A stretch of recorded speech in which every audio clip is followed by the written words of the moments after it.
Se perdió, Aldana. Ah, macana. Bueno, ya volverá a entrar. Bueno, ¿alguno más que lo haya? Ahí está. Perdón, toqué para hablar y toqué al revés. Bueno. Bueno, ¿lo explico? Es que se le fue. Ahora sí. Ahí está. Ahora sí. Sí, por favor, Aldana. Bien, yo lo que hice fue primero plantear la matriz A como ya me la daban y luego proceder a encontrar U y L. Entonces, para encontrar U, apliqué eliminación de Gauss, que sería hacia adelante, y obtener la matriz superior, que sería la U, que es la de amarillo. ¿Sí? Son todas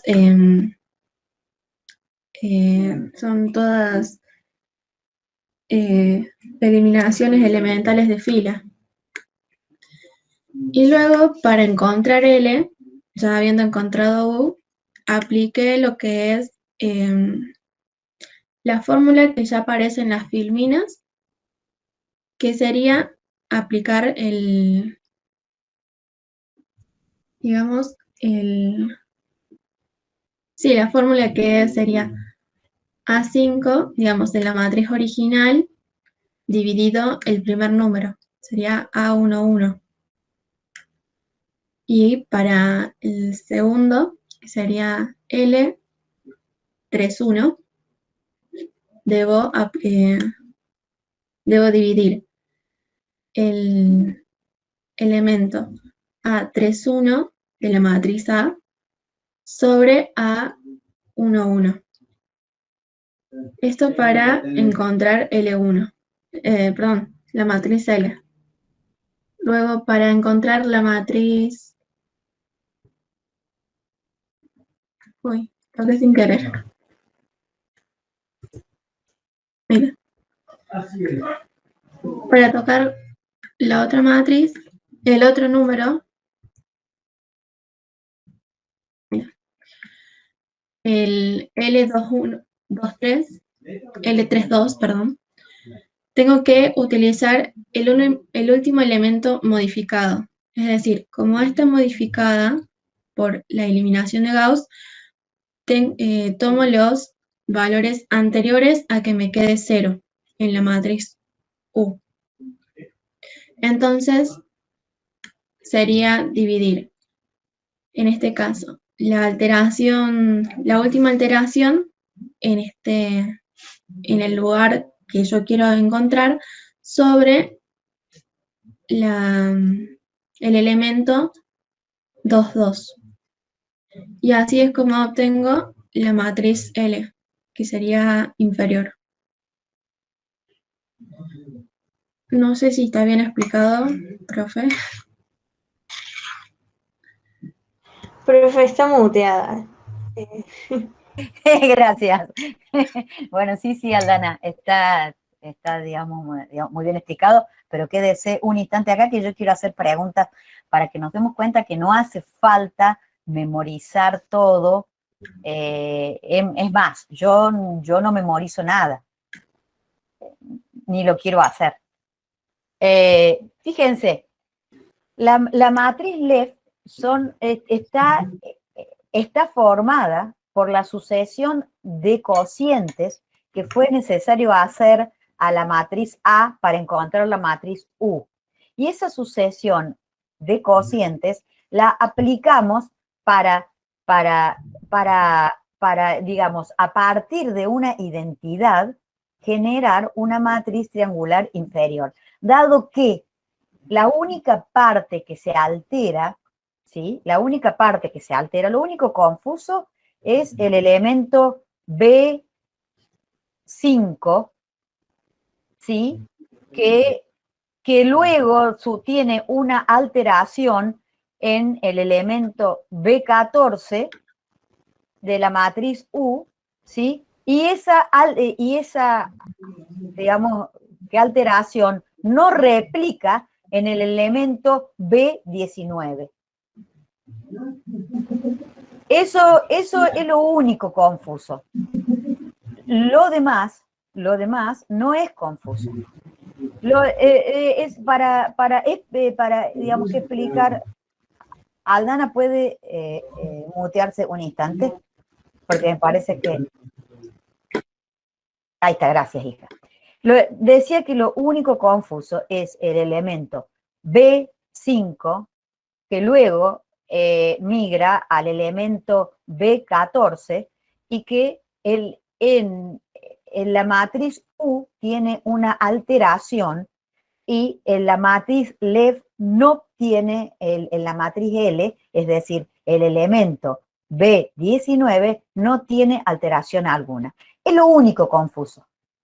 Es lo único que no está del todo explicado y es lo que deberían tener en cuenta, recordar, porque para explicarlo tendríamos que hacer un poco de álgebra, trabajar, digamos, un poco con álgebra.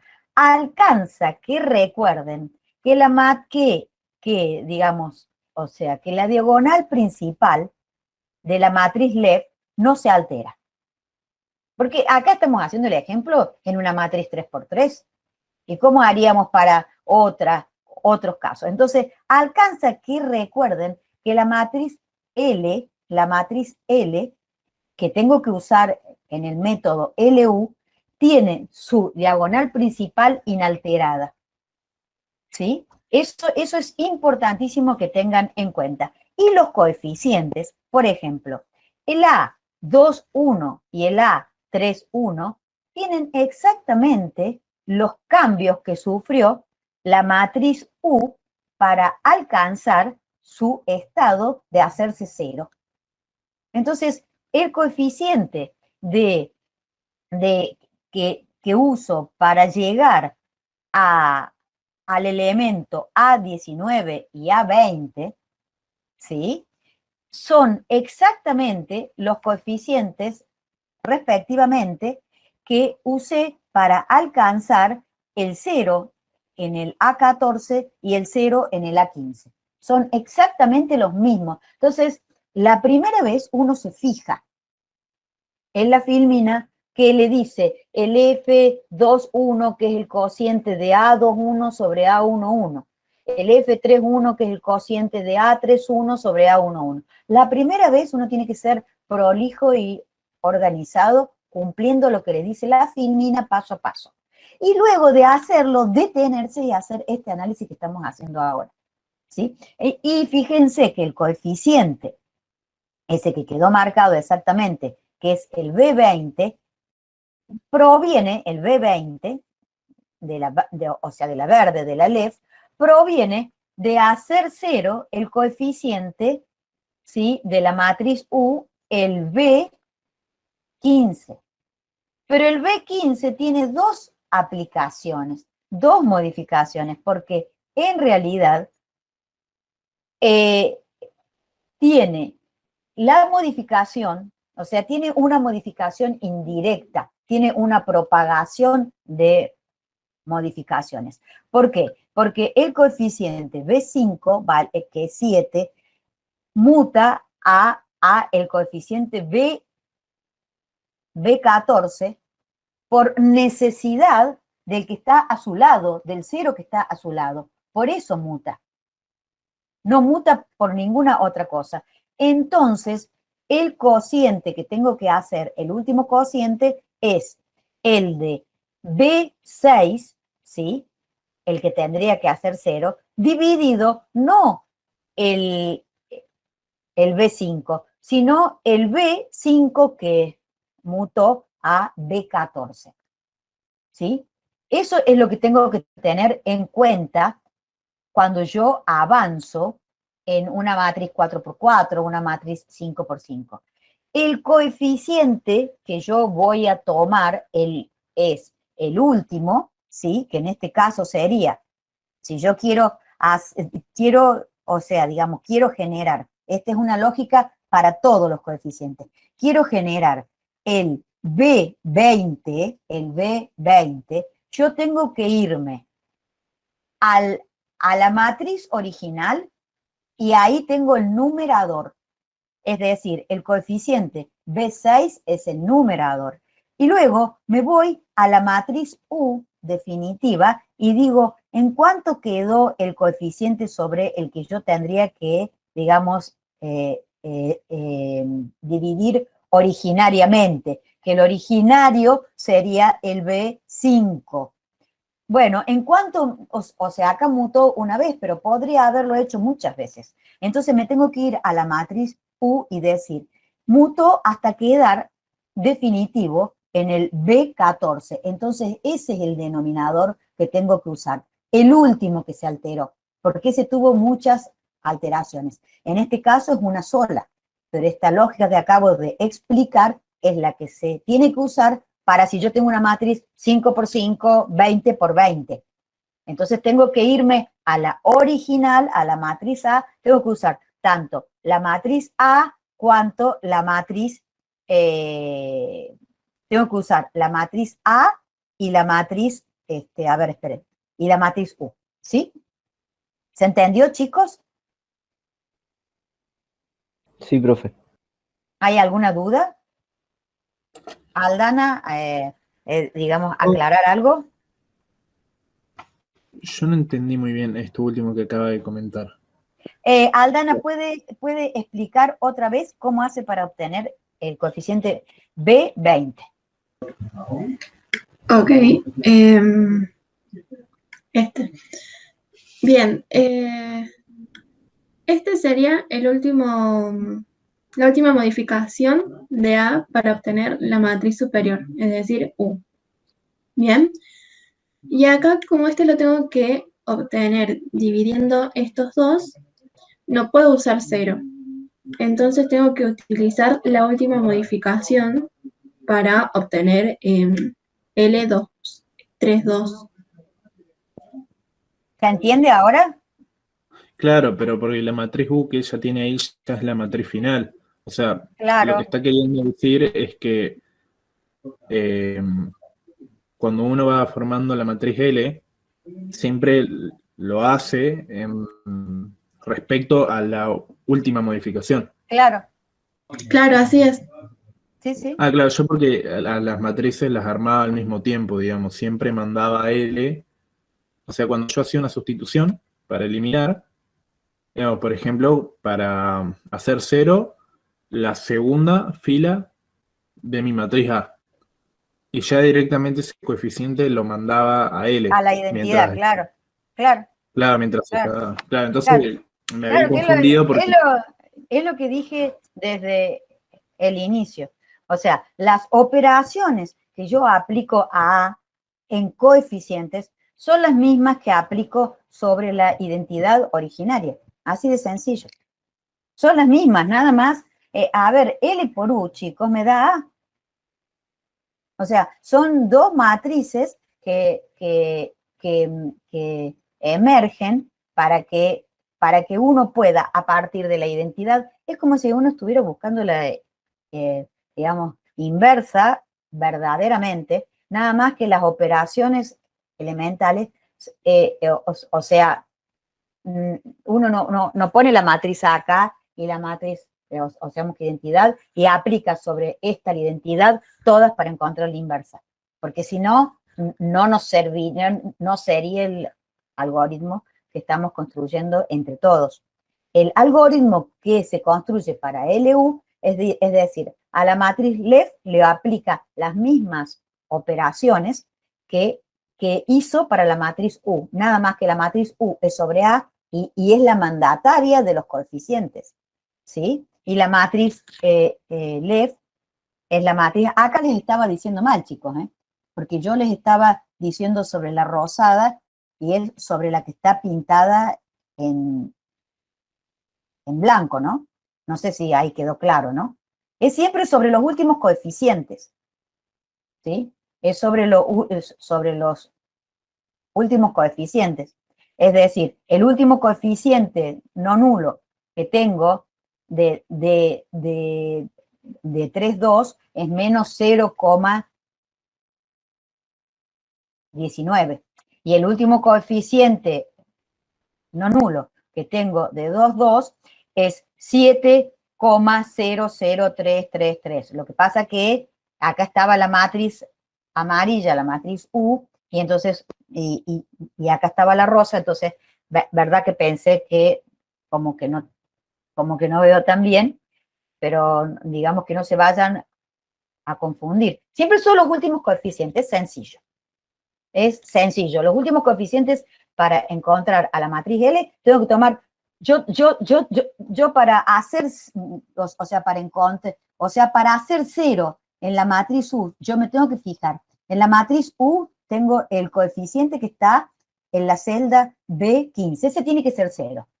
Entonces, yo para hacer 0 ese, ¿sí? Me voy entonces al inmediato anterior de él, que es menos 0,19, y lo divido por el que tengo que hacer, que ese ya va a estar cambiado hasta su última versión. ¿Se entiende? Entonces, en síntesis, acá directamente lo pueden hacer, que creo que es lo que marcaba, B10 sobre B9, ¿sí? No hace falta remitirse al B14, ¿sí?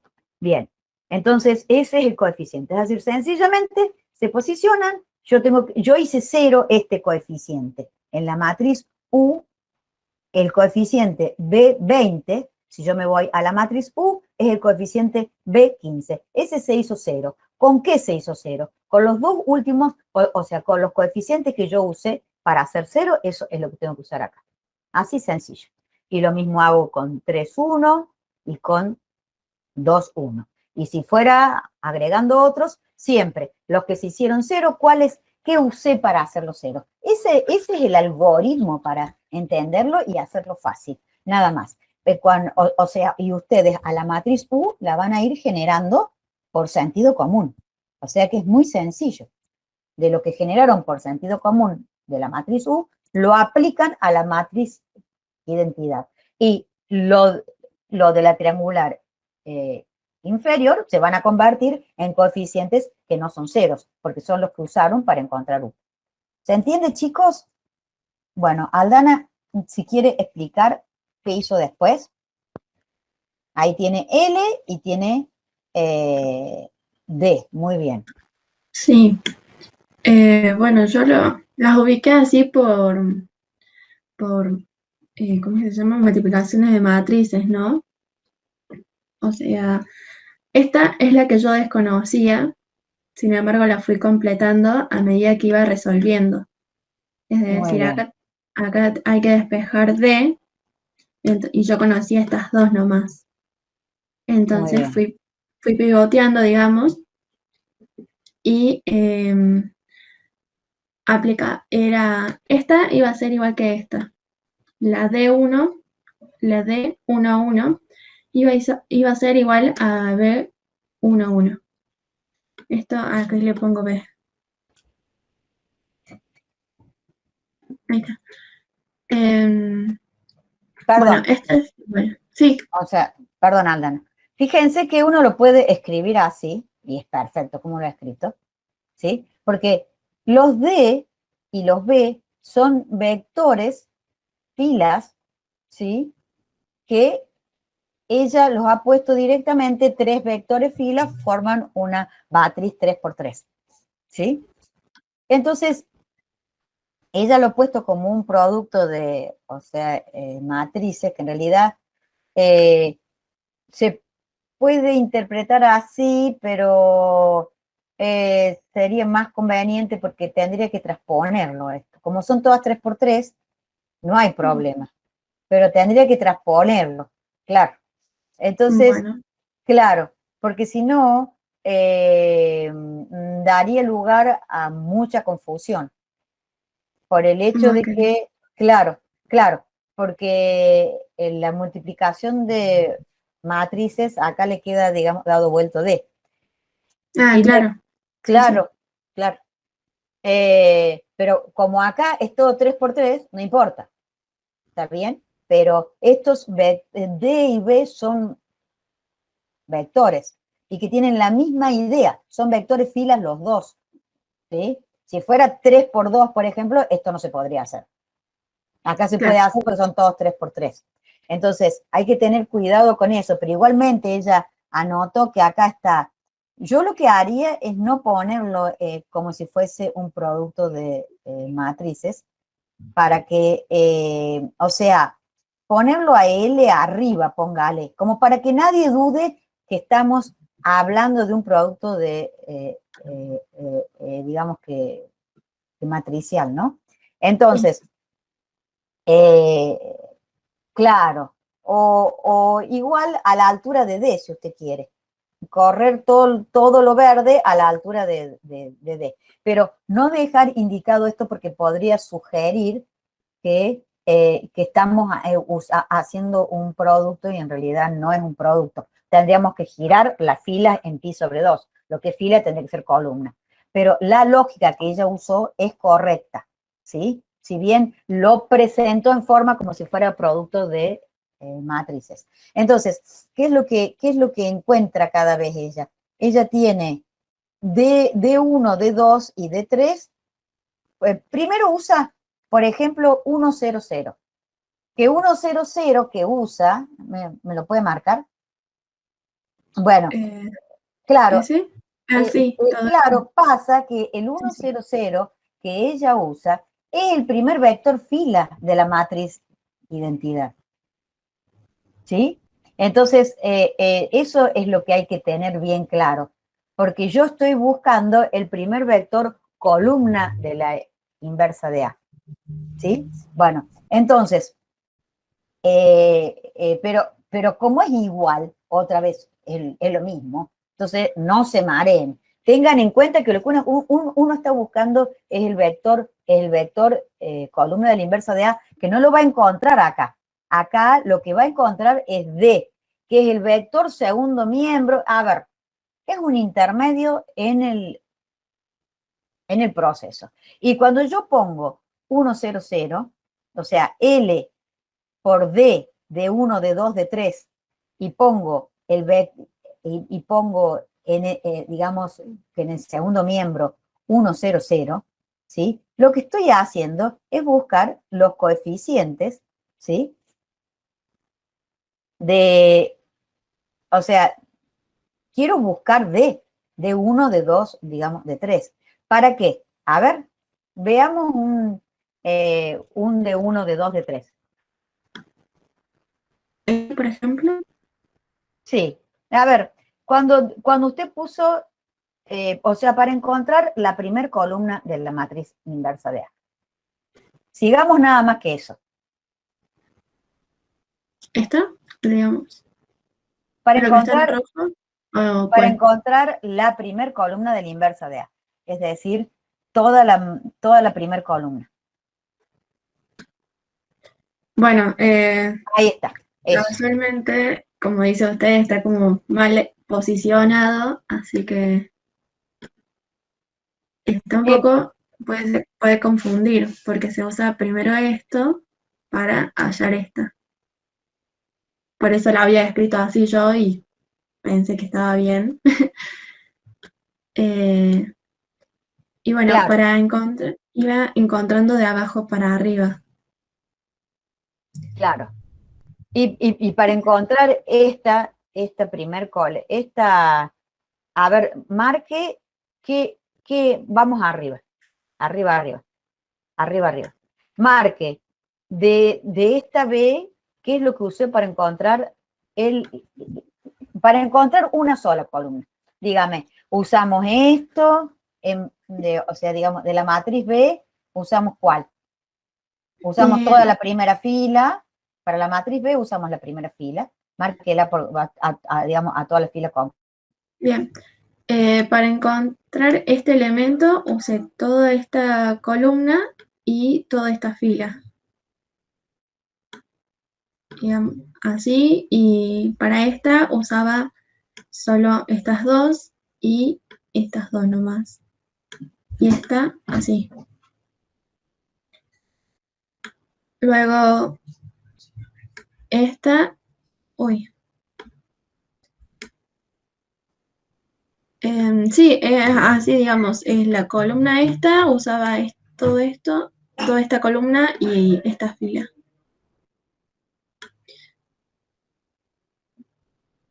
o sea, acá tenía que ir dividiendo porque era el paso contrario. Tenía que ir hacia atrás.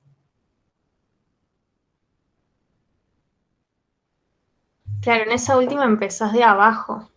Claro, tenía que empezar de abajo e ir subiendo porque tenía que calcularla debido a la que había calculado anteriormente. Entonces, la primera que tenía que averiguar era esta última, que tenía que hacer la matriz de este último por dividido este,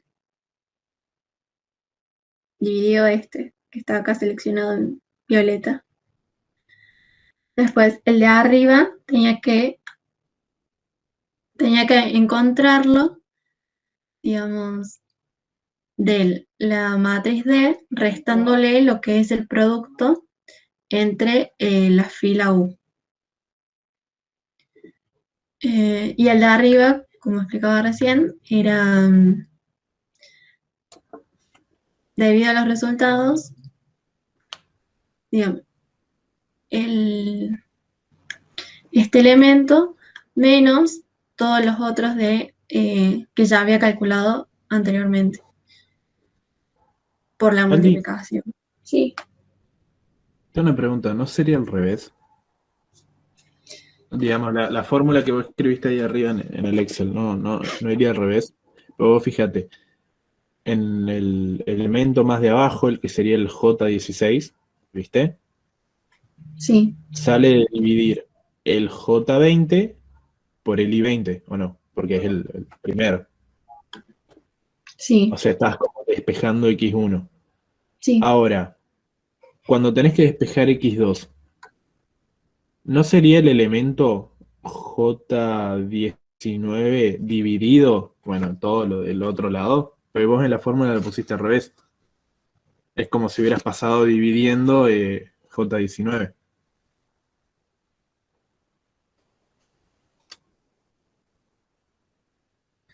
Me puedo haber equivocado, sí. ¿Qué es lo O que sea, está pasando? ¿Qué es lo que está pasando? Hola, yo chicos, le acá estaba quedó. preguntando, profe, si él no había escrito al revés la fórmula ahí en la celda de Excel. Sí, a ver, Me parece que está bien. Lo que pasa es que. Ay, perdón, Puede profe. ser lo que está mal ubicado, que los confundo también. exactamente, están mal ubicados. Yo pienso que ese es el problema. A ver qué pasa, Cami. Pero de todas formas, como que yo veo que ustedes intentan aprender la fórmula de memoria. Y ustedes lo que tienen que saber es que cada fila es una ecuación. Claro, Y es muy Claro, sencillo. despejan No, de no, ahí espere. lo que les haga falta. Franco, espera un segundito, por favor. Está bien, Cami, lo que estás diciendo. No, Cami, habla, por favor. Cami. No, eso nada más. Porque en los grupos que había ido también al principio como que intentaban copiar la fórmula y no Claro, se van a aprender eso de memoria. Es una totalmente. ecuación y siempre voy a tener una sola incógnita porque los valores de las otras ya los fui obteniendo antes. Claro, ¿sabe? totalmente. Profe, yo vi mal la celda, tiene razón. Yo me confundí por la orientación, pero está Está bien lo bien. que había hecho.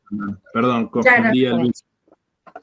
Está bien. Bueno, chicos, a ver, lo que decía Camila es sumamente importante. Yo me fui recién y le mandé un audio, o sea, se me cayó todo.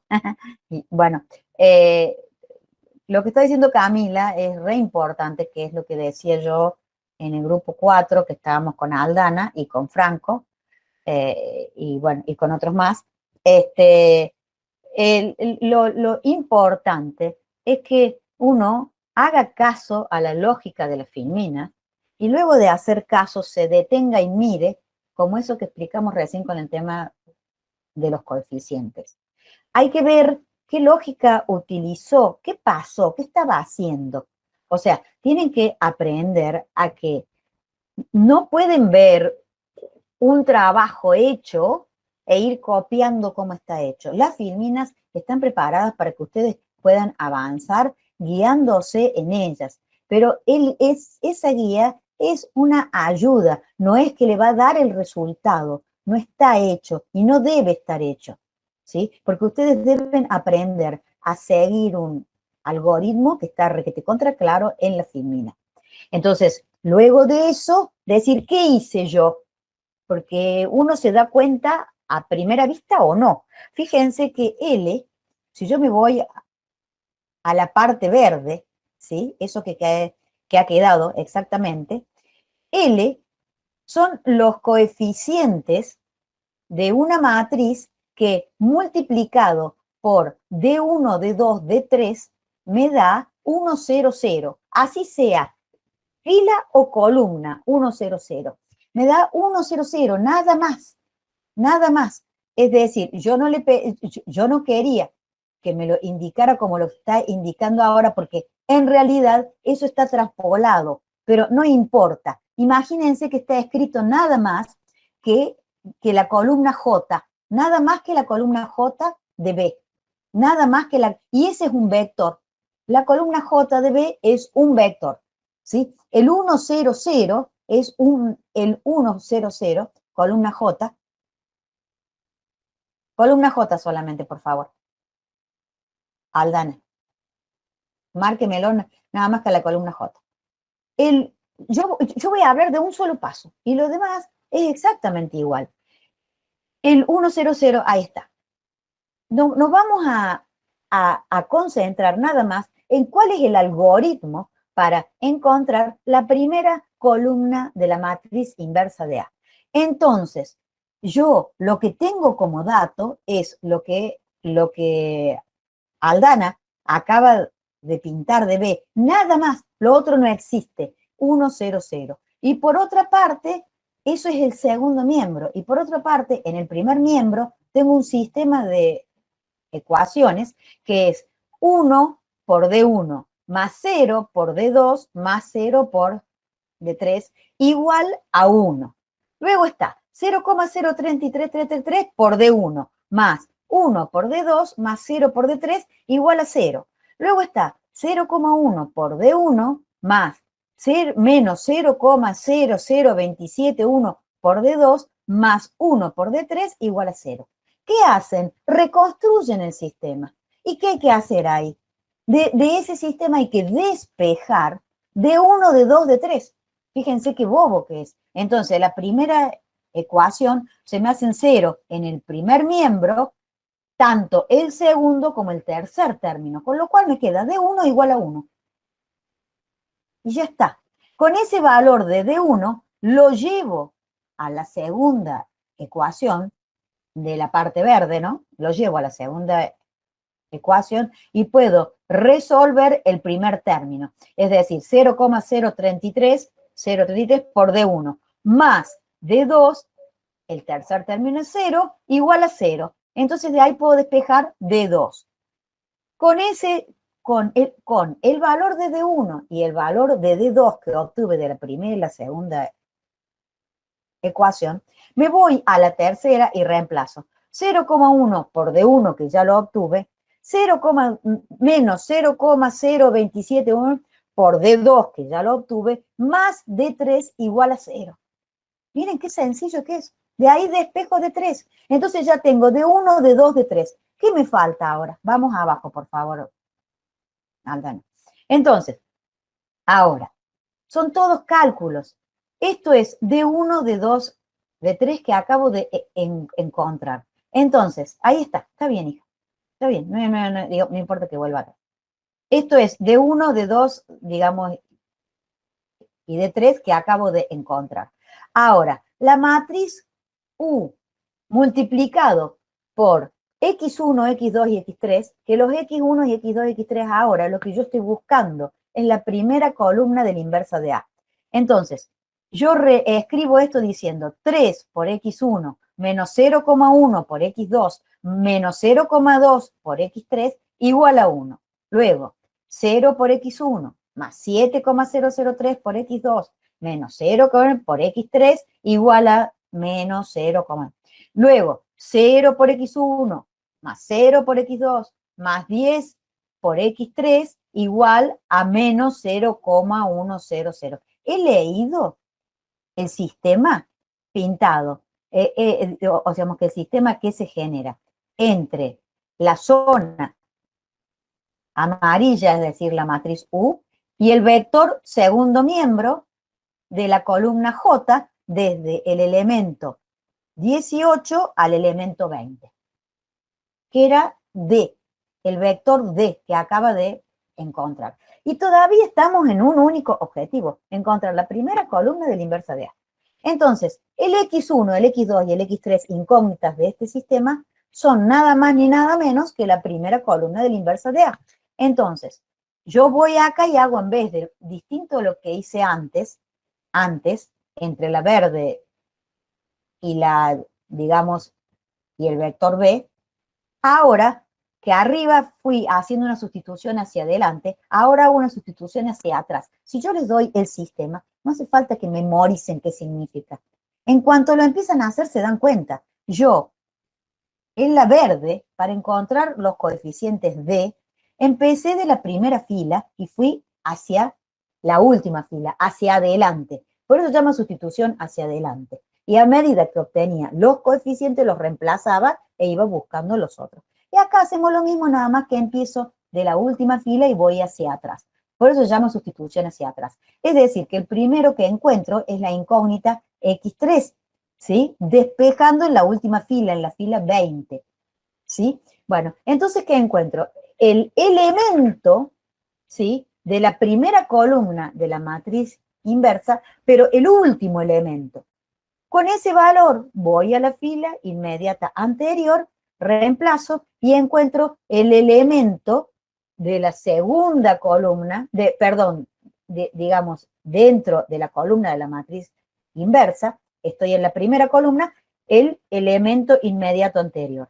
Y con esos dos valores voy a la primera fila, la que está en la fila 18 de la matriz U, ¿sí? Llevo los dos que ya tengo, los reemplazo ahí, y digamos, ¿y qué encontré? Incógnitas X3 primero, X2 luego y X1 luego. ¿Quiénes son X2, X1, X3, X2 y X1? De la primera columna de la inversa, el tercer elemento, el segundo elemento y el primer elemento respectivamente. Ya está.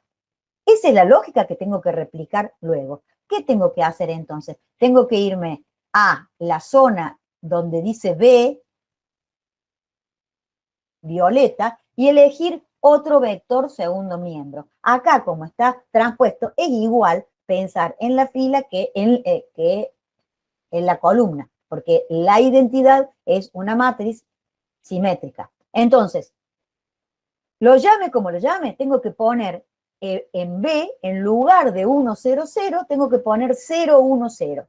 Y hacer toda la lógica de sustitución de nuevo, que es re sencilla, chicos. Si ustedes lo tienen que hacer sin ver tanto B, L, U, D, lo hacen en 2 patadas. Lo hacen de una manera re sencilla. No hay por qué complicarse así, ¿sí? Entonces, ahora de nuevo, con este vector segundo miembro, lo que sí tengo que tener en claro que el vector segundo miembro es 0, 1, 0, sea fila o sea columna, me es absolutamente igual. Digo, digamos que a los fines prácticos, lo que pasa es que formalmente no puede quedar escrito así porque es, digamos que, incorrecto, ¿no? Por eso que lo aclaré. Pero es igual, pongo 0, 1, 0, por eso que los cálculos le dan bien a ella. 0, 1, 0, ¿y qué obtengo?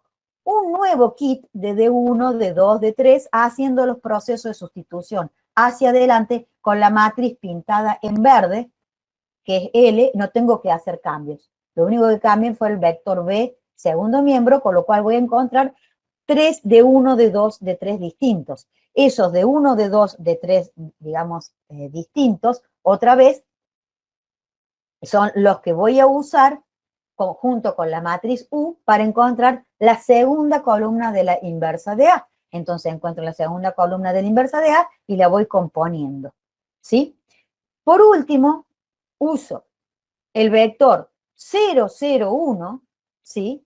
De B, y con la misma matriz verde, con la misma matriz L, hago el proceso de sustitución hacia adelante para encontrar mi último kit de D1, D2, digamos, y D3. Con ese kit de D1, D2 y D3, voy y con la matriz amarilla, la misma que usé para todo, ¿sí? La matriz U, ¿sí? Con ese kit de D1, D2 y D3, que lo voy a poner en el segundo miembro, escribo nuevamente mi sistema de ecuaciones, consciente de que ahora lo que percibo, las incógnitas que me van a quedar X1, X2 y X3, son los coeficientes de la tercera columna de la matriz inversa. Y ya está. ¿Se entendió, chicos? Lamentablemente, estoy con problemas o sea, digamos, de la pizarra, y no le puedo ir marcando las flechitas. Pero espero que se haya entendido. ¿Quedó claro, chicos? ¿Pudieron seguir mientras yo iba diciendo amarillo, verde, D1, D2, D3? ¿Lo pudieron seguir? Camila, ¿te parece que quedó claro? Sí, para mí sí. O sea, no es muy difícil, es solo álgebra. No nos debería dejar de sorprender que nosotros veníamos viendo en la parte 2 métodos iterativos y que el último método que vimos fue el iteración de punto fijo, que era un método que exigía una convergencia porque se basaba en una intersección, entonces la oportunidad de que existiera la intersección esa, y entonces se generó una condición de esa convergencia materializada en la, digamos, en la derivada de la función g que encontrábamos a partir de la f original, y la función g la encontrábamos, estoy hablando de punto fijo, la encontrábamos para construir un algoritmo iterativo. Entonces, despejábamos de f, de alguna manera x, igualábamos a g de x, pero luego ese signo igual se convertía en una asignación. Entonces, en el miembro de g de x le dábamos, digamos, valores a x y encontrábamos un valor nuevo de la función identidad, que era la función del primer miembro, x igual a. X es una función identidad. Entonces, iterábamos, dábamos valores nuevos a x, digamos, evaluábamos g de x y encontrábamos, y así hasta que la diferencia, como era un método, digamos, que itera, la diferencia entre el valor nuevo y el valor anterior, inmediato anterior, y tenía que ir haciéndose cada vez más chiquita. Eso significaba que converge. Bueno, esa lógica, la misma lógica, se replicó y fue lo que trajimos primero para los sistemas y los métodos iterativos que usamos en la parte 3 de la materia. Y por eso comenzamos por Gauss, Seidel y Jacobi, que tienen la misma lógica que iteración y punto fijo. De la primera ecuación generamos un g de x y dejamos un x de este lado, salvo que acá vamos a dejar x1. Y g de x va a ser g de las otras incógnitas. Luego de la segunda generamos otro g de x distinto y dejamos x2. Y este g nuevo, distinto, es también, digamos, función de las otras incógnitas, no de x2, sino que es función de x1 y x3. Y en la última, hacíamos lo propio y generábamos otra nueva g de x, que esta vez iba a ser función de x1 y x2 y quedaba en el primer miembro x3. Entonces aplicábamos, era como si fuera en simultáneo, el método de, digamos, iteración y punto fijo, y entonces íbamos encontrando un valor de x1, uno de x2 y uno de x3, y entonces, asociado a ellos, si es un método iterativo, íbamos encontrando un epsilon 1, un epsilon 2 y un epsilon 3 aproximados a todos. Bien, entonces construíamos en una fila todo esto que estoy diciendo, en una fila de Excel, nuestro algoritmo. Una columna para x1, para x2, para x3, para los 3 epsilon, y entre medio columnas para los procesos que nos hiciera falta, para trabajar cómodos. Luego de construir ese algoritmo en una fila, lo expandíamos a muchas filas para que itere. Bueno, entonces nos íbamos a dar cuenta que los épsilon eran distintos, y entonces, si bien, y cada épsilon condicionaba la cantidad de cifras significativas a informar para cada una de las tres incógnitas, y eso para cada fila, es decir, para cada iteración nueva. Bueno, entonces, en síntesis, ese puente que hicimos nosotros de la parte 2 a la parte 3 nos permitió ver que estos métodos iterativos de la parte 3, que tienen la misma lógica que, digamos, que iteración de punto fijo, también tenían su condición de convergencia. Y que esa condición de convergencia ahora tiene que ver con el jacobiano, ¿sí? Algo que por ahí varios de ustedes todavía ni siquiera saben qué es lo que significa. Pero físicamente es lo mismo, ¿sí? Entonces, es lo mismo que habíamos visto en la parte 2, en el método de iteración de punto fijo. Entonces, en definitiva, nosotros controlábamos que la convergencia fuese posible si la diagonal principal tenía los elementos mayores para cada fila. Es decir, A sub II para toda fila, para todas las filas, debería ser mayor que todos los elementos de su fila, de los elementos de la matriz A, de la matriz principal. Y si no cumplía con esta condición, el método era divergente. Entonces lo que había que hacer era pivotear, que es el nombre que le llamamos en esta materia, a la que ustedes vieron como la operación de fila tipo 3, intercambiar filas, ¿sí? Para que se cumpla esa condición en el sistema, intercambiar filas. Bueno, en síntesis, eso era todo. Y después pasamos a Gauss simple. Y en Gauss simple dijimos, miren, ¿se acuerdan del método que ustedes vieron de la reducida por filas? Las operaciones elementales que aplicaban. Que ese método es el método de Gauss-Jordan. Bueno, nosotros lo que aplicamos es, a partir de eso, recuerden que nosotros estamos basados todos estructuralmente en una matemática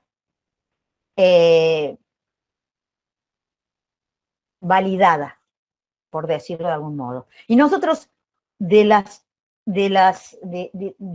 del gran universo de procesos válidos, elegimos convenientemente aquellos que me den un costo computacional bajo, eficiente y en poco tiempo.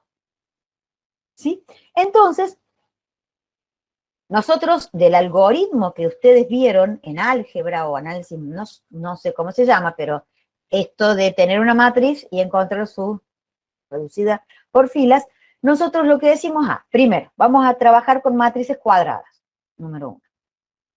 En segundo lugar, lo que vamos a hacer es, para encontrar la solución, el método de Gauss propone llegar a una matriz triangular superior, con la característica de que la diagonal principal no se altera, sí se altera, pero no para lograr que los elementos de la diagonal principal valgan la unidad. No es mi objetivo. Si lo altero, es porque soy anuente a algún proceso. Por ejemplo, el coeficiente 2, 2 se tiene que alterar sí o sí. ¿Por qué? Porque el coeficiente 2 de la fila 1 tiene que hacerse 0. Entonces tengo que alterar toda la fila. Pero yo no estoy persiguiendo que el A22 valga la unidad como perseguíamos antes, sino que lo que yo estoy persiguiendo es que tenga las alteraciones que requiera tener para que todos los elementos que están por abajo de la diagonal principal se hagan 0. Eso es lo que quiero yo acá. Es muy distinto a lo que tenía antes. Entonces, ahí construimos nuestro algoritmo, que lo estuvimos viendo recién cuando trabajamos con el ejemplo de la matriz inversa para el método LU. ¿Y por qué usamos el ejemplo de la matriz inversa para el método LU? Porque en realidad usted aplicaba el algoritmo 3 veces. no una sola vez. No encontró una sola solución a su sistema, porque de hecho no era un único sistema, eran 3 sistemas distintos, pero tenían la misma matriz A, y lo que cambiaba era el vector B, segundo miembro. Entonces, como tenían la misma matriz A, el método LU, basado en la eliminación de Gauss, permite hacer la mínima cantidad de cálculos posibles, otra vez atendiendo a que en esta materia estamos luchando por tener el mínimo error y el mínimo costo computacional. Entonces, ¿qué hacíamos? Hacíamos las operaciones sobre la matriz A una única vez y encontrábamos la matriz L y la matriz U, que lo explicamos en la otra parte de esta clase. Luego de eso, lo hacíamos una única vez a esto. Luego de eso, aplicábamos el primer sistema de ecuaciones. Entonces queríamos buscar la primera columna de la inversa de A. Ese era mi primer kit de incógnitas. Entonces ponía el correspondiente vector segundo miembro y encontraba mi primer kit de incógnitas. Luego, como si fuese una eliminación de Gauss, tendría que repetirlo todas las veces a esta operación. En cambio, como es una LU, lo que operé sobre A ya no lo tengo que hacer de nuevo. Entonces, en el vector segundo miembro ponía lo necesario de la identidad para encontrar mi nuevo kit de incógnitas, que era la segunda columna de la inversa. Y así para la tercera, es decir, usé varias veces el mismo sistema para encontrar distintas soluciones, porque me enfrentaba a distintas situaciones. No era el mismo sistema de ecuaciones, era la misma matriz principal A, y el sistema iba variando. Bueno, esa era la gran eficiencia de usar LU, ¿sí? Que reducían mucho el trabajo, y entonces al reducir mucho el trabajo, reduce el costo computacional. Bueno, ahora bien, en la misma línea de Gauss, nos paramos, es decir, en la misma línea de los métodos de eliminación, que son los de Gauss y el método LU, son de eliminación, son métodos tediosos inclusive de hacerlos en calc. Pero bueno, como dije, es mejor calc que papel y lápiz. Bueno, entonces, en esa misma línea nos vamos a pensar un poco cuáles son los problemas que tiene el método de Gauss. Porque ya hemos pensado cuáles son los problemas que tienen los métodos iterativos y le hemos encontrado una solución posible. Y ahora nos vamos a focalizar en los problemas que tienen los métodos de eliminación, Gauss y LU. Bueno, entonces, uno de los problemas más graves que tienen es que los sistemas estén mal condicionados. ¿Qué significa eso? Que pensemos en un sistema 2x2 para poder visualizar geométricamente qué significa un sistema mal condicionado. Entonces, materializamos al sistema en un problema de intersección de 2 rectas en el plano. Entonces, un problema de intersección de 2 rectas en el plano, ustedes saben que puede tener una solución única, puede no tener ninguna solución, ser incompatible, o puede ser un sistema indeterminado, es decir, cuando una solución única es netamente el sistema que se muestra en métodos numéricos como bien condicionado. Es decir, 2 rectas, ¿sí? Cuya, digamos que intersección sea visiblemente un punto, ¿sí? 2 rectas cuya intersección sea visiblemente un punto, ¿sí? Es decir, la solución esté dado por un punto que se puede visibilizar de manera muy clara. X1, 4 y X2, 3, ¿sí? Que son las coordenadas del punto de intersección. Este sería un sistema cuyas reducidas por filas sería la matriz identidad, ¿no? Entonces, yo pienso un poquito. ¿Qué pasa si las rectas son paralelas? No tiene solución. ¿Sí? Bueno. ¿Y qué pasa si las rectas, además de ser paralelas, son coincidentes? Tiene soluciones indeterminadas. ¿Sí? Es decir, que si las rectas que tenemos en el gráfico de la derecha, que son los sistemas mal condicionados, o se despegan, ¿sí? ¿Sí? Y son paralelas, o son muy cercanamente paralelas, perdón, o son muy cercanas a ser coincidentes, es decir, la pendiente de ellas es muy parecida, ¿sí? Y tienen un punto en común por esta ruta, por la ruta de los métodos numéricos, no van a tener una solución tan sencilla, no van a encontrar una solución tan clara. ¿Por qué? Porque imagínense que nosotros estamos buscando un valor, un punto que tenga coordenadas x1 y x2. Lo que nos va a pasar con los métodos mal condicionados, cuando nosotros los abordamos por todos los algoritmos, por cualquiera de los algoritmos que estamos viendo en esta materia, es que va a existir un rango de x1 y de x2 en donde la solución sea viable.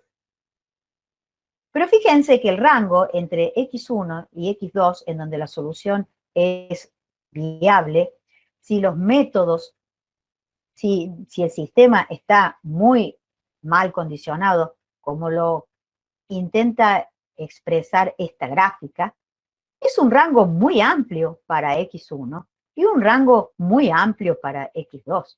Eso nada tiene que ver con el error con el que convivimos en métodos numéricos. Los resultados que obtendríamos acá serían inaceptables. Porque una cosa es un error que podemos obtener del gráfico de la izquierda cuando pretendemos encontrar exactamente a x1 igual a 4 y a x2 igual a 3, y en lugar de eso aplicamos un método de esta materia, con lo cual la solución no va a ser exacta, ¿sí? Vamos a encontrar valores, ¿sí?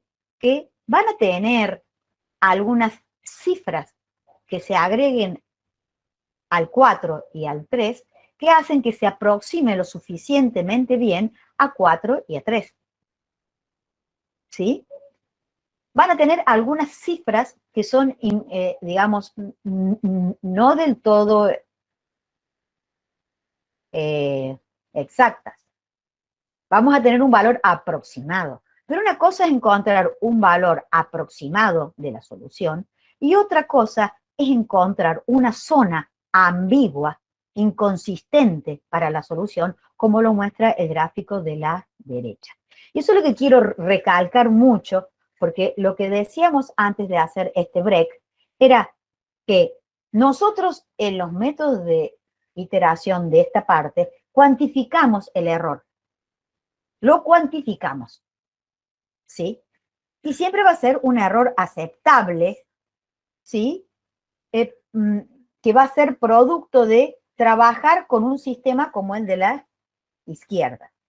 Entonces vamos a tener un epsilon a y vamos a permitir, o sea, si hacemos un método iterativo, ¿sí? Cuantificamos, vamos a tener un epsilon a y vamos a permitir informar con una cifra, 2 cifras, 3 cifras. Pero lo de la derecha no tiene nada que ver con el concepto de error que veníamos trabajando nosotros. Y eso es lo que quiero que quede absolutamente claro. Nosotros no podemos informar un resultado en un sistema mal condicionado, ¿sí? Porque pequeños cambios en los coeficientes, tal vez es exactamente lo que dice acá. Pequeños cambios en los coeficientes, porque los cambios en los coeficientes son cambios que impactan directamente en la pendiente. Cuando yo tengo pequeños cambios, tengo grandes cambios en el espacio de soluciones para x1, x2. Entonces, es otro problema que no hemos visto nunca y se llama problema de sistemas mal condicionados. ¿Alguien quería preguntar recién? No, yo le iba a preguntar, profe, que viéndolo como un sistema de ecuaciones, entonces los sistemas mal condicionados serían los sistemas incompatibles, No, que son, no, que tienden a, que tienden a ser incompatibles. sin serlo, tienden a. O sea, están muy cerca de ser indeterminados sobre todo. Claro, y por ejemplo, un sistema que termine siendo compatible determinado sería mal condicionado. ¿Sí? Porque pues digamos,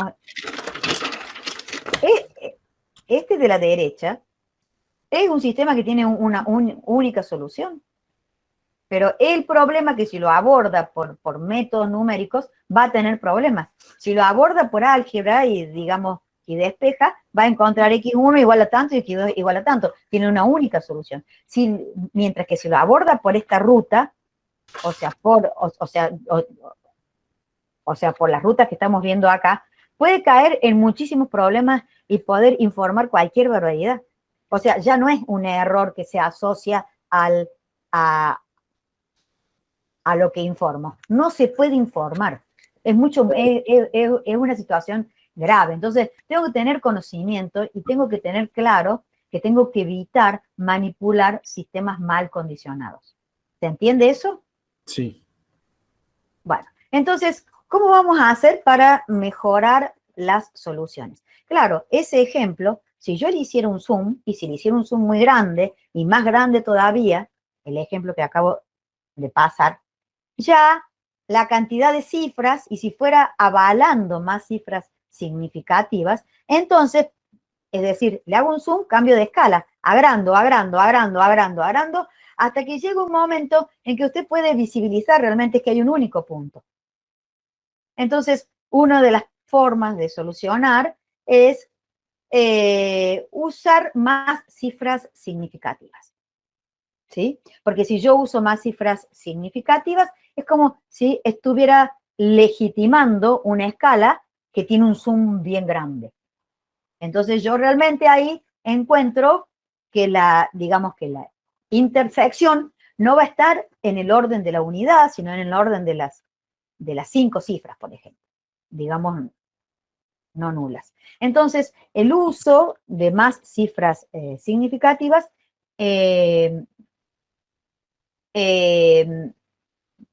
protege en gran medida el tema de los sistemas mal condicionados. Ahora bien, ahora vamos a un aspecto más general, ¿sí? Lo que acabo de decir está inmediatamente, digamos, ligado con la filmina anterior. Lo comienzo a decir ahora, que aproveché para decirlo porque tiene todo que ver, pero digamos que esta filmina se orienta a mejorar en general todas las soluciones para los métodos de la parte 3. Una de las formas de mejorar todas las soluciones es obviamente usar más cifras significativas. Atiende a solucionar el problema de los sistemas mal condicionados, como ya dije, y además reduce los errores de redondeo. ¿Sí?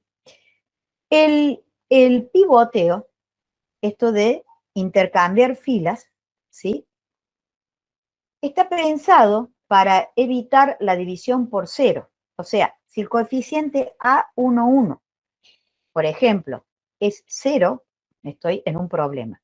Pero si es muy pequeño, ¿sí? Está muy cercano a 0, también estoy en un problema.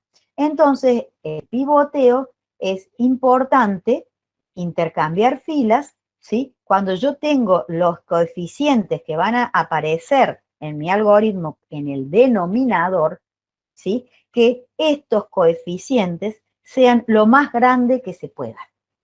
Porque si son pequeños y el numerador es grande frente a ellos, porque ¿qué es pequeño? 10 a la 5 puede ser pequeño, si todos los demás coeficientes son en el orden del 10 a la 20, 10 a la 5 es despreciable. Entonces, siempre es con relación a quién, ¿sí? Entonces, el coeficiente del denominador, tenemos que intentar que sea mayor que el coeficiente del numerador. ¿Y cómo se logra eso? Intercambiando filas, como lo hacíamos con los métodos iterativos para exigir convergencia. Acá es para mejorar las soluciones. Bueno, y además de evitar la división por cero, el hecho de que el coeficiente que va a ser el denominador sea el mayor que todos los de su columna, por caso A11 mayor que A21 y que A31, ¿sí? También reduce los errores de redondeo.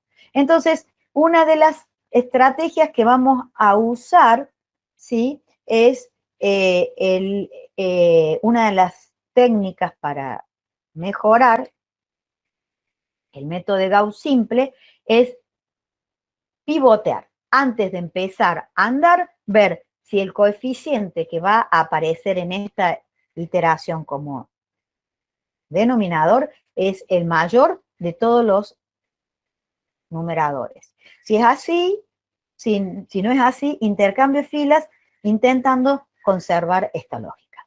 Bueno, y el escalamiento, bueno, y otra técnica es el uso de más cifras significativas. Y por último, la última técnica es el escalamiento. Y esto se produce, el escalamiento es una técnica muy habitual, usada en muchos campos del análisis numérico, de la inteligencia artificial y en específico de Machine Learning y Deep Learning. Bueno, cuando yo tengo sistemas que tienen gran diferencia de órdenes de magnitud entre los coeficientes, esto es muy típico cuando yo tengo un sistema físico, porque los sistemas físicos, los sistemas sobre todo del campo del electromagnetismo, las unidades suelen no ser tan felices, suelen no responder a las aplicaciones para las cuales fueron pensadas. ¿Qué quiero decir? Que en una ecuación tengo algunos valores muy pequeños y otros valores muy grandes. La notación exponencial en los sistemas eléctricos, sobre todo, es muy habitual. O sea, la intensidad de la corriente eléctrica, por caso, se mide en amper, la resistencia eléctrica en ohm y la diferencia de potencial en volt. Si uno escribe y es taxativo con esto, porque debe cumplirlo así, porque las unidades están creadas para tal fin, resulta ser que los órdenes de magnitud son muy, muy distintos. Entonces debe escalar. ¿Qué significa? Tomar una fila completa y dividirla por el coeficiente más alto. De esa manera, todos los números quedan comprendidos entre 0 y 1.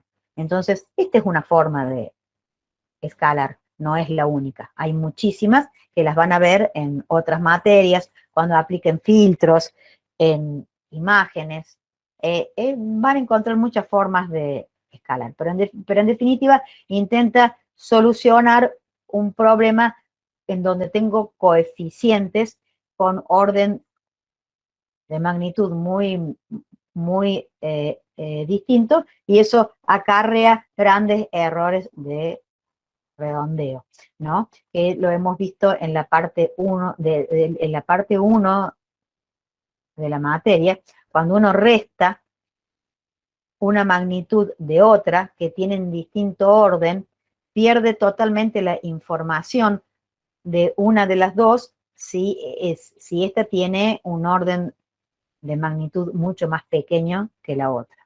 Entonces, hay que tener cuidado con ese tipo de cosas. Bueno, ¿qué es el pivoteo? Antes de normalizar significa escalar, es decir, dividir por el valor más alto cada renglón, ¿sí? Antes de normalizar cada renglón, es decir, antes de escalar, se determina el coeficiente más grande en valor absoluto por debajo del pivote, ¿sí? Es decir, antes de hacer el escalamiento, veo cuál es el coeficiente más grande por abajo del pivote. Por caso, en este caso el pivote es A11, veo cuál es el coeficiente más grande por abajo de él. Es decir, entre A21 y A31, en valor absoluto. Esto es pivoteo, es para intercambiar. Y se intercambia de modo que los pivotes sean los elementos de mayor valor absoluto. Entonces yo voy a hacer el intercambio, por ejemplo, acá. El ejemplo 9,9, saben que no es tan feliz. Porque el ejemplo 9,9 es un sistema 2x2. A mí me gustaría ver un ejemplo con un sistema 3x3. Pues, ¿qué pasa cuando hago el primer pie? Acá. El elemento A11 es 0.003. El elemento A21 es 1. A21 es mayor que A11. Entonces acá tengo que hacer pivote. Tengo que intercambiar, porque el elemento pivote es A11. Y A11 debe ser el mayor de todas sus columnas. Así de sencillo. Entonces tengo que intercambiar la fila 2 con la fila 1. Pero como decía, esto no es tan feliz, porque a mí me gustaría ahora bien, intercambio. Y agrego, y si yo tuviera una tercera fila, ahí me empiezo a ver en un brete. Porque yo cuando tengo 3 filas, tengo que ver esta condición también para A31 con respecto de A11. Y puede ser que el intercambio sea mucho más complejo que lo que acabamos de decir, ¿sí? No solamente 2 filas, sino que tengo que reacomodar bastante. Bueno, y ni que hablar si es de 4 y 5, las combinaciones posibles crecen, ¿sí? N por N-1 por N-2, entonces, bueno, como que va cambiando la cosa. Bueno, y después, está bien, en esta iteración ya hice el pivoteo y logré que A11 sea el mayor de todos los de su columna. Ok. Y entonces ahora sí voy a seguir con Gauss simple. Es decir, después de pivotear, voy a hacer 0 todos los elementos por abajo de él. Ya está. Y la siguiente iteración, ¿qué hacía? Elegí el siguiente elemento pivote. A22 por caso. Ahora voy a tener que aplicar esta misma, porque esta es la lógica que se reaplica todo el tiempo, pero de la fila 2 hacia abajo. Entonces, elemento A supra tilde, una sola tilde, 2, 2, porque tuvo un solo cambio, tiene que ser el mayor que todos los que están por abajo. O sea, por debajo de él. Entonces, si es necesario, hago un pivote entre la fila 2 y los que están por abajo. A la de arriba no se altera nunca más. Y entonces, ¿para qué? Para lograr que A supra tilde sub 2, 2 sea el mayor de toda la columna. Y entonces intercambio lo que haga falta. Y en la fila 2 con cualquiera de las otras para lograr eso. Bueno, y así sigo con el A supra 2 tildes 3, 3 para la siguiente iteración y miro para abajo si el A supra 2 tilde sub 3, 3 es el mayor de toda su columna para abajo. Y si no es así, intercambio la fila 3 con alguna de las que están para abajo. Nunca lo que está por arriba. Ese es el pivoteo simple. Entonces, lo que les pide el ejemplo 9,9 es resolver por eliminación de Gauss sin pivoteo y con pivoteo. Y esto está lindo porque si uno lo resuelve sin pivoteo, se da cuenta de la dificultad. Si uno lo resuelve con pivoteo, se da cuenta cómo llega a buen puerto rápidamente. Sí, ¿quién preguntaba? Yo, entonces, profe, en cada paso de, por ejemplo, la eliminación hacia adelante, o sea, yo parto de mi matriz, pivoteo, hago la primera parte de la eliminación para adelante. Es decir, que logro hacer 0, digamos, hago 0 toda la primera columna abajo de mi pivote. Ujú. Cuando voy a modificar la matriz por segunda vez, ¿vuelvo a pivotear? Claro, es lo que acabo de decir, que me fijo, acá fíjense, está, este es el primer pivote, el 0, 1. Pero antes de hacerlo, ¿sí? Fíjense que acá tengo que hacer un pivoteo claro. El 3 tiene que ir arriba, o sea que voy a intercambiar la fila 1 con la fila 3. Seguro. ¿Lo ven a eso todos? Voy a intercambiar. La fila 3 va a ser la 1 y la 1 va a ser la 3. Ese es el intercambio primero que hay que hacer. Entonces, la fila que ahora es 3 va a pasar a ser la 1 y no va a tener ninguna modificación nunca. Por eso no tiene ningún supratilde. En la siguiente época, sí, bueno, y ahí lanzo la iteración completa. Primero hago el pivoteo de la fila 1 con la 3 y entonces ahora defino que mi pivote es 3. Y porque lleve toda la fila 3 a donde estaba la fila 1 y la 1 a la 3. Entonces, a partir de ahí que ya hice el pivoteo, anulo, aplico la primera iteración del proceso de Gauss simple, es decir, anulo los coeficientes A sub 2, 1 y A sub 3, 1. Luego, me encuentro con un sistema de ecuaciones nuevo, que lo reescribo, por supuesto, y en ese sistema de ecuaciones nuevo voy a tener que, supongan que acá estaba el menos 0,2, ¿lo ven? El elemento A22, sin alteraciones, es menos 0,2. Ese elemento, si se mantuvo en ese lugar, que como lo estamos diciendo, si se mantiene, va a tener otro valor, porque va a tener una supratilde arriba, porque ha sido modificado. Entonces yo tengo que comparar el que va a reemplazar en mi sistema al menos 0,2, que es un elemento nuevo, con el que está abajo de él, que también es nuevo, digamos, que recuerden la matriz de Aldana, esa que yo no veía, digamos, la que estaba en blanco.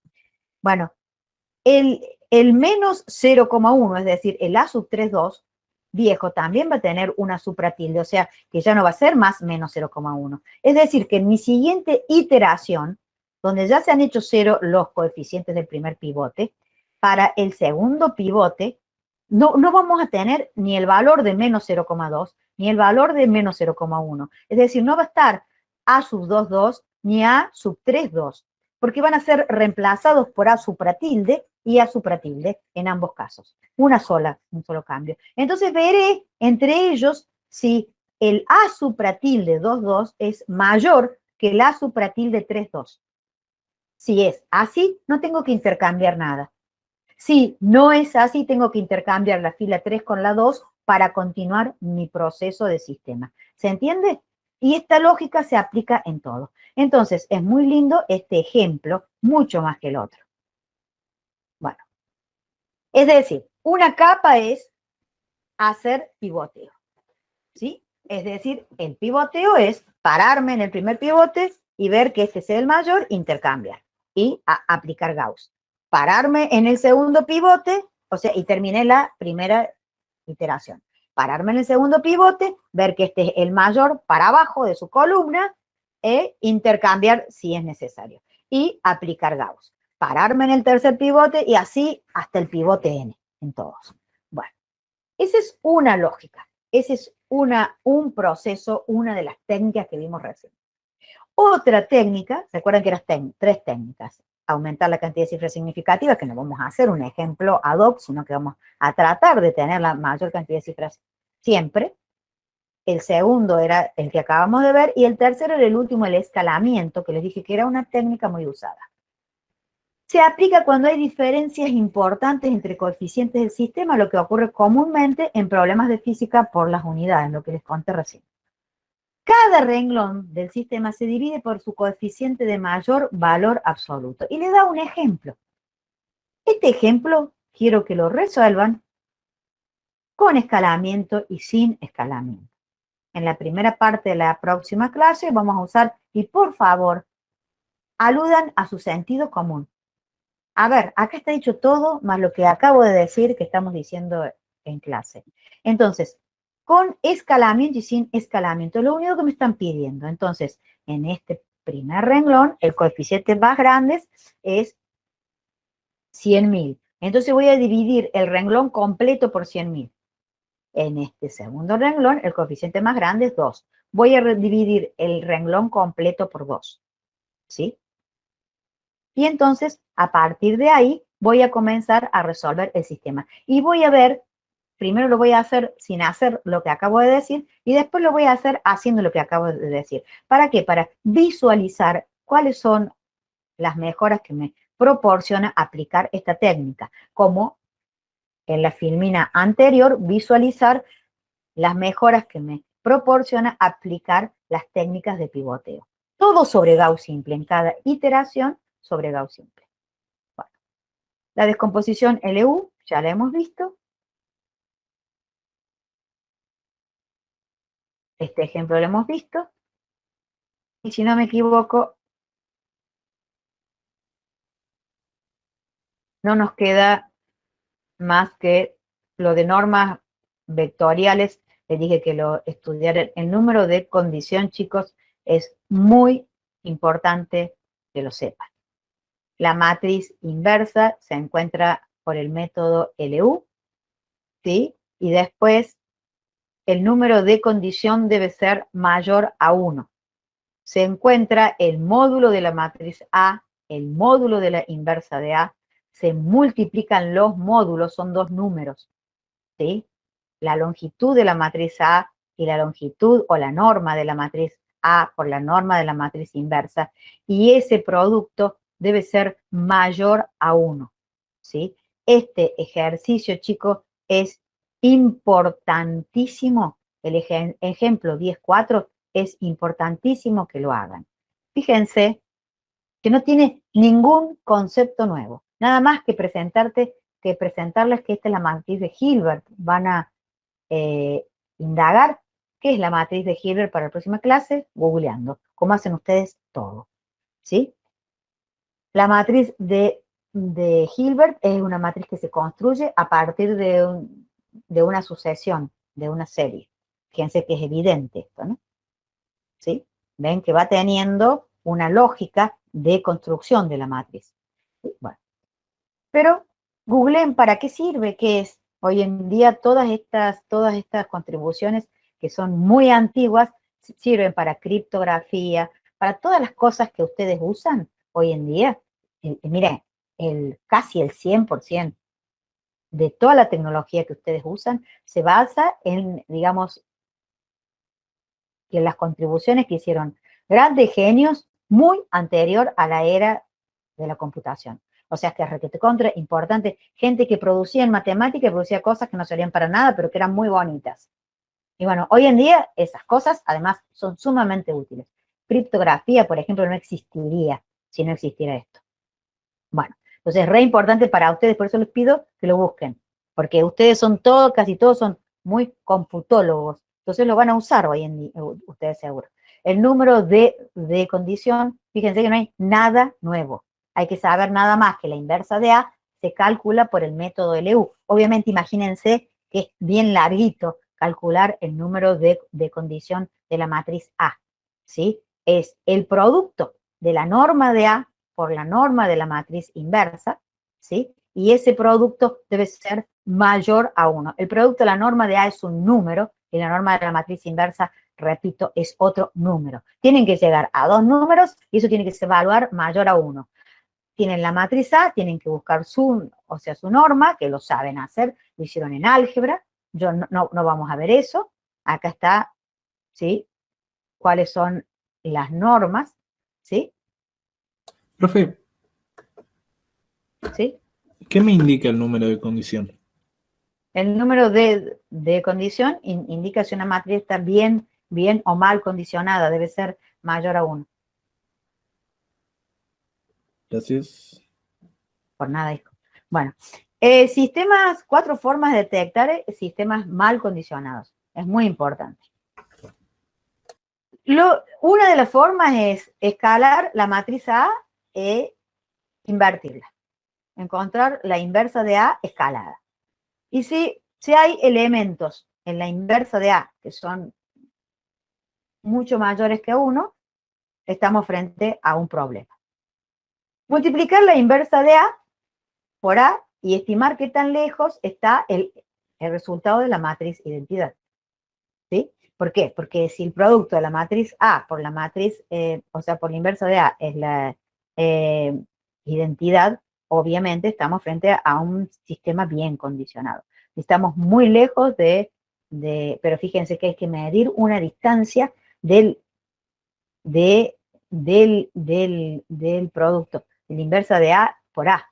En realidad, entonces, la inversa de A por A, ¿sí? Y medir qué tan lejos está de la identidad, ¿sí? O sea, no es tan fácil hacer todo esto, ¿no? Invertir la inversa, ¿sí? Invertir la inversa de A y estimar qué tan lejos está de A. La inversa de A a la menos 1 debería ser A. Son todos lógicas de la álgebra. Calcular el número de condición de A. Y tiene que ser mayor a 1. ¿Sí? Que es lo que ven en la última fila. ¿Sí? Entonces, en síntesis, y acá sí termina, no, me falta esto de la matriz bandeada. En síntesis, el tema de los sistemas mal condicionados, lo único que tienen que saber calcular bien es la norma de A, la norma de la inversa de A. Para calcular la inversa de A lo pueden hacer con LU. Y eso, verificar que sea mayor a 1. ¿Sí? Y si la condición es mayor a 1, si el número de condición es mayor a 1, el sistema está bien condicionado. Igual, estas son todas cuestiones de álgebra. ¿Sí? Entonces, ¿pero qué es lo que me interesa que hagan? Calcular el número de condición de la matriz de Hilbert, porque Hilbert les es sumamente útil a ustedes, ¿sí? En otros cursos posteriores. Y además, la otra cosa bien importante es que el número de condición es un práctico que se pide en el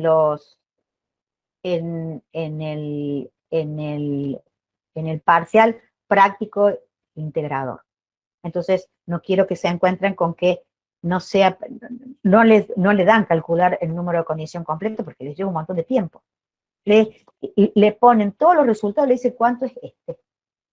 De toda la cuadrícula usted tiene que poner 1. ¿Sí? Entonces, ese 1 no le lleva un montón de tiempo. Está preparado para que usted pueda calcularlo y sabe cómo hay que hacer rápidamente. ¿Está bien? Por eso quiero que comprendan el algoritmo. Esas filminas, hay mucho que se podó en la cátedra, porque el input que ustedes tienen que saber no está en chapra, chicos. Está en álgebra. O sea, lo que está podado no es de chapra, no es de métodos numéricos, es de álgebra, de una materia que es correlativa de esta. ¿Está bien? Entonces, con esto quiero decir, no se vayan a chapra. Si no entienden algo, revisen en álgebra que es algún concepto que no les ha quedado bien. Bueno, y las matrices bandeadas. Es muy importante, hay algoritmos que lamentablemente, si no me equivoco, se ha quitado exactamente. Entonces, solamente tienen que saber que las matrices bandeadas, para estas matrices se aplica el algoritmo de Thomas. El algoritmo de Thomas es el algoritmo de Gauss, pero que lo reformula el mismo algoritmo de Gauss simple. Yo se los podría tomar a ustedes y decirle en media hora, desarrollenme un algoritmo que basado en Gauss simple no haga cálculos de más, porque acá tiene muchos ceros ya. Porque las matrices bandeadas se caracterizan por tener elementos no nulos dentro de la diagonal principal y en las subdiagonales a ambos lados. Entonces puede tener una subdiagonal acá y otra acá. Entonces sería una matriz de 3 bandas, la diagonal principal más las 2 a ambos lados. O puede tener 2 acá y 2 acá. Entonces sería una matriz de 5 bandas. Entonces, en vez de aplicar el algoritmo de Gauss simple, tomando el elemento A1, 1 y haciendo 0 todo lo que están por abajo, yo reformulo y digo, ¿cuántas bandas tiene? Tengo que llevar, si tengo 5 bandas, significa que tengo por debajo del elemento A sub 1, 1, tengo el A sub 2, 1 y el A sub 3, 1 y pare de contar. Así tenga una matriz de dimensión 1000. Porque tengo 5 bandas. Hay 2 elementos por debajo de la banda, de la principal, que pueden ser no nulos. Todo lo que está por afuera de lo pintado en celeste es 0. Entonces, usted tiene que hacer un algoritmo que aborde nada más 2 por abajo. Y así tiene que ir pensando, entonces, si usted reformula, en vez de pensar el Gauss simple, la misma lógica es, pero en vez de manipular la información por filas, la manipula por vectores diagonal y subdiagonal, eficientiza la memoria. Porque si no, imagínense una matriz 1000 por 1000 que usted tiene 5 bandas nada más. Acá tiene toda esta zona de la triangular inferior, que son ceros y le van a ocupar espacio de memoria y tiempo de cálculo que no necesita. Y de esta parte de la triangular superior, que también es 0 y le va a ocupar otra vez espacio de memoria y tiempo de cálculos que no tiene que hacer. Entonces, usted reformula, es el mismo algoritmo de Gauss, nada más que lo mira de otra manera, como vectores diagonales, unidimensionales y en diagonal, en vez de ir viéndolo por filas. Entonces, el algoritmo de Thomas es todo lo que tenemos para decir, y es un algoritmo que eficientiza tiempo y memoria. Bueno, creo que no nos queda nada más. Los criterios de convergencia ya lo vimos, y esto es estudio de casos, no nos queda absolutamente nada para ver. Es muy interesante que hagamos los ejercicios de los estudios de caso, ¿sí? Que vayan haciéndolos, ¿sí? De todas las partes de la materia. Y por último, acá hay un resumen que es sumamente útil, ¿sí?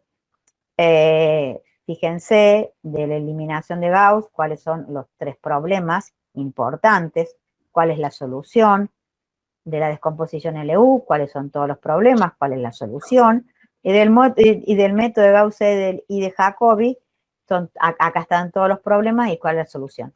Esta filmina que yo estoy presentando acá debería ser comprensible en todos sus términos, ¿sí? Bueno. Camila, no sé si tendrás algo más para decir. Profe. Yo no, profe. ¿No, Camila?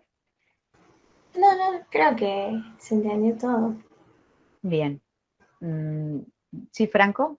2 preguntas tengo yo. Preguntas rápidas. En el libro figura la descomposición de Cholesky, esa no, Cholesky, no sé cómo se pronuncia. Chicos, esperen un segundo, Franco. Esta pregunta tiene una única respuesta para siempre. Lo que tenemos en las filminas es lo que rige. Perfecto. Y la otra pregunta, que era de escalonamiento y pivoteo, noté que ambos, tanto el escalonamiento como el pivoteo, se suelen utilizar para reducir el error de redondeo. Uh-huh. ¿No? Supongamos que a nosotros en el parcial conceptual nos preguntaran una pregunta del tipo ¿qué podríamos nosotros utilizar para evitar el error por redondeo en estos sistemas? Ajá. Y ¿cuál sería por defecto? Porque ¿Quién? no podría decir ambas, digamos. ¿Quién le puede responder que no sea Camila? ¿Laila? ¿Cómo fue la pregunta, Franco? Supongamos que en el parcial Ah, no, conceptual... espera. Franco dice que hay no 2 métodos, sino 3 métodos para reducir el error por redondeo. Si en el parcial preguntan cuál es la respuesta correcta. Digamos, para evitar el error de redondeo. No. Sí, obvio. ¿Laila? O ¿Qué sea, respondería? Sentido común, Laila. Esta es una respuesta de sentido común. Ah, claro. Yo, no sé, utilizaría más cifras significativas como algo, ¿no? A ver, ¿Cuál? si en el parcial me están preguntando qué tengo que hacer para disminuir el error de redondeo, deben estar todas las opciones posibles, o al menos una, porque no dije que una era mejor que otra, dije que todas contribuían, no, digamos, y no tienen jerarquía. Entonces, el sentido común es que el parcial debe estar preparado para que esa duda no exista. Ok. ¿Se entiende, chicos? Sí. Sí, profe. O sea que puede ser cualquiera, o deberían estar todas las opciones. Debería estar o sea, ese es más un problema nuestro que o sea, que ustedes. A ustedes les tiene que quedar claro. A ustedes les tiene que quedar claro que yo no dije que este era mejor que el otro. Okay. Y que este se aplica, pero si le dice, para un problema donde hay un sistema eléctrico que tiene variaciones de qué es lo que tiene que verificar sí o sí, el escalamiento. Un sistema, o sea, si le está diciendo, tiene pico y dice cuacuá, entonces le está induciendo a que responda pato. Pero si no, o sea, ¿por qué? Porque el escalamiento lo vimos que el problema era cuando las unidades eran tan distintas, porque en física suele suceder. Entonces, si alguien le introduce con eso, le está pidiendo que divida, le está diciendo, divida por el mayor. O sea, se lo está diciendo. Pero en general, no los inducimos tan así, pero usted tiene que saber que el escalamiento se usa prioritariamente cuando tengo un problema de unidades. Por eso les damos el ejemplo. Ustedes tienen que preocuparse por comprender bien lo que se dice en clase y tener una actitud de autogestión, ¿sí? Es decir, ¿qué me han dicho? Me han dicho, y voy a la filmina está escrito en pocas palabras, pero dice los límites de lo que tienen que saber. Entonces, si usted no comprende algo de la filmina, está en problemas. Entonces, ahí váyase o a los conocimientos previos o al libro, o consulte como quiera. Pero delimítese bien claramente y piense, porque si usted lo piensa, el sentido común es fuerte, digamos, y es el que gana. Entonces, si me dice todos los métodos, todas las técnicas que usted vio para reducir error de redondeo, tengo que encontrar 3, porque la filmina dice técnicas y hay 3. Entonces tengo que encontrar 3. Si me dice todas, tengo que encontrar 3. Si dice marque algunas o las que encuentre, tengo que marcar alguna o la que encuentre. Marque al menos una y bueno, si encuentro 2, marco 2. Marque la que tiene que ver con reducir el problema de las unidades. Hay 2 ahí, cantidad de cifras significativas y escalamiento. Las 2 son, pero el escalamiento es la primera. Marque la que tiene que ver con el problema de división por 0, el pivoteo. Porque están los títulos y los subtítulos. O sea que yo insisto que lo importante es que vayamos siguiendo lo que está presentado y no vamos a tener problemas. ¿Está claro para todos? Fíjense, en este caso dice, la pregunta 1, indica verdadero o falso según corresponda. Corresponde al método de la sección dorada. El método de la sección dorada es justo uno de los métodos que vamos a ver hoy. Luego de 6 iteraciones, el intervalo se acorta aproximadamente el 7,2% de su longitud inicial. ¿Sí? Todo eso está, por supuesto, todo eso lo van a poder sacar nada más que de las filminas, como dije. Uno, si comprende bien todas las filminas, no necesita estudiar por el libro, profundizar con el libro. Me pasa que la mayoría de las veces necesita uno extenderse para poder comprender bien a las filminas. Bueno, en cada iteración el intervalo se reduce con un factor igual a R, siendo R la razón dorada. Bueno, en este caso, esta pregunta como que no tiene sentido y les va a servir, va a estar en la primera parte de la grabación de la clase, después que veamos hoy. Suponiendo que el óptimo está en el intervalo superior, x2, x1, xupper, el mayor error se da si el valor verdadero está en x2. El método minimiza las evaluaciones de la función en cada iteración. Suponiendo que el óptimo se encuentra en el intervalo 1.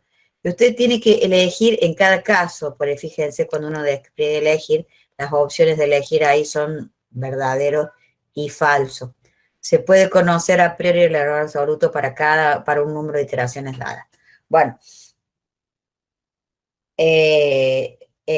fíjense que en el método de la bisección, usted puede conocer a priori el error absoluto para un número de iteraciones dadas. ¿Se acuerdan que les dije que era el único método iterativo que le permitía conocer, digamos que en función del error, ¿sí? L mayúscula, absoluto, ¿sí? El número de iteraciones que tiene que hacer uno para alcanzar ese error que, o sea, que desea.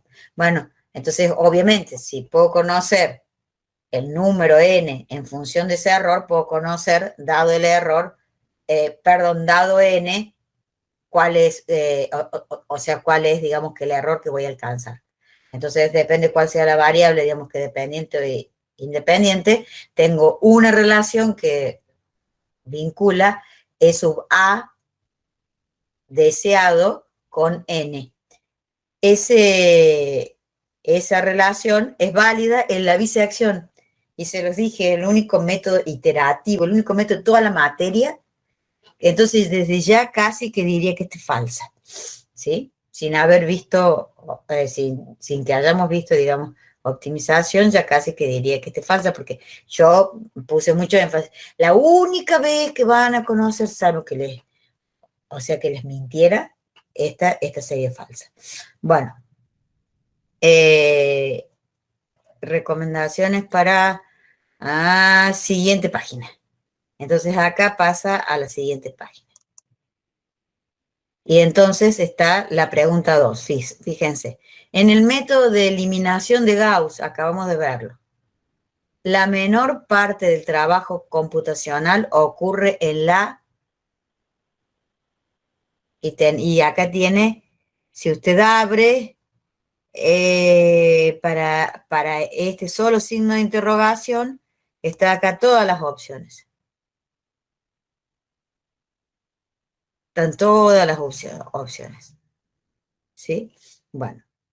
Entonces ahí tiene que elegir la opción correcta.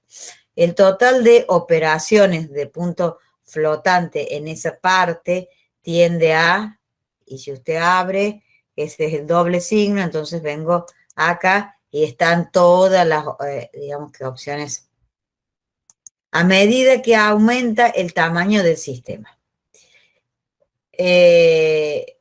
Todo esto lo vimos y yo no voy a decir cuál es la correcta, porque tendrían resuelta la pregunta 2, esa es una cosa bien importante.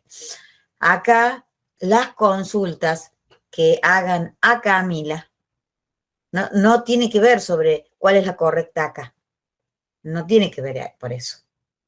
Esas consultas Camila no está habilitada para contestar, ¿sí? Ustedes tienen que pensar y entre ustedes decidir cuál es la correcta, porque si se aprenden todos los parciales que tenemos en el dataset, digamos, de memoria, sería una verdadera trampa. Para un sistema y abren acá, de tantas ecuaciones, y abren acá y eligen cuál es la que creen que es la correcta. ¿Se ven? Siempre tienen un montón de opciones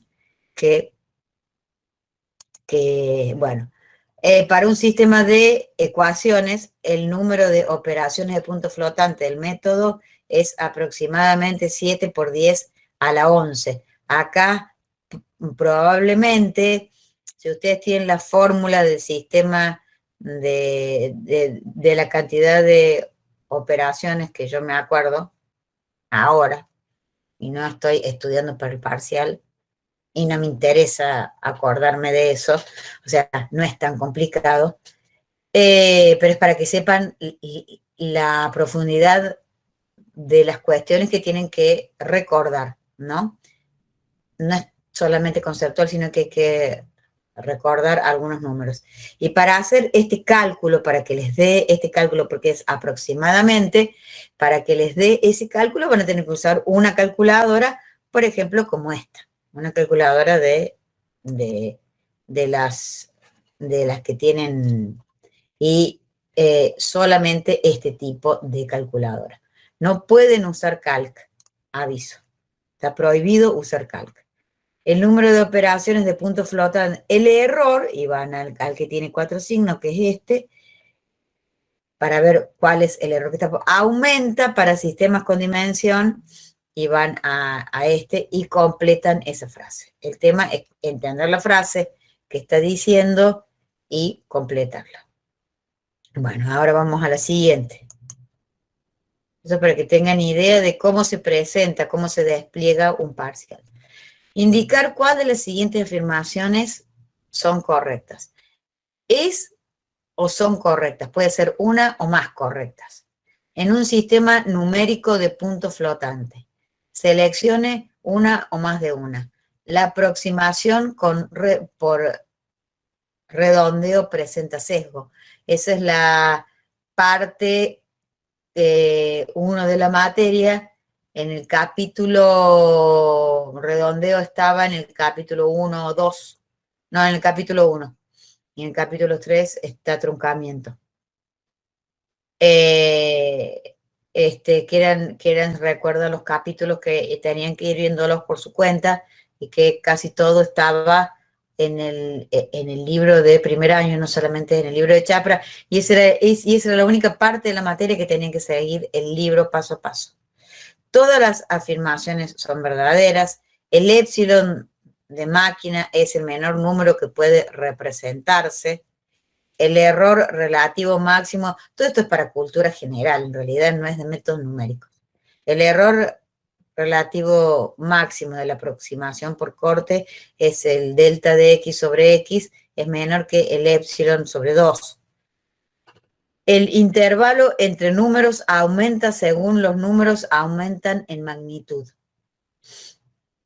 Todas las afirmaciones son falsas. Dentro de un rango, el grado de precisión es limitado.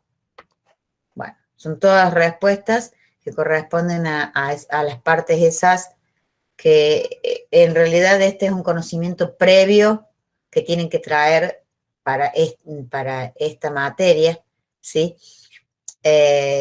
Yo les dije que estudiaran esos capítulos. ¿Recuerdan? Eso fue los primeros días de clase.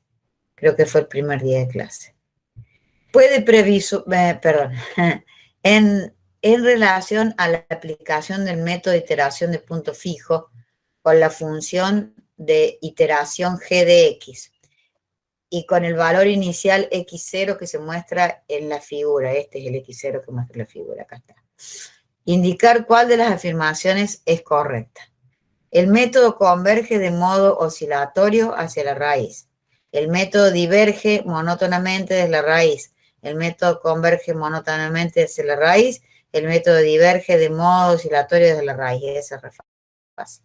Esa hay que ponerse un ratito y hay que ver si la pendiente esta es, acá en x0 cumple, porque recuerden que la condición era que la pendiente en el valor y en el intervalo en donde estoy, digamos, en donde voy a estar trabajando es menor a 1.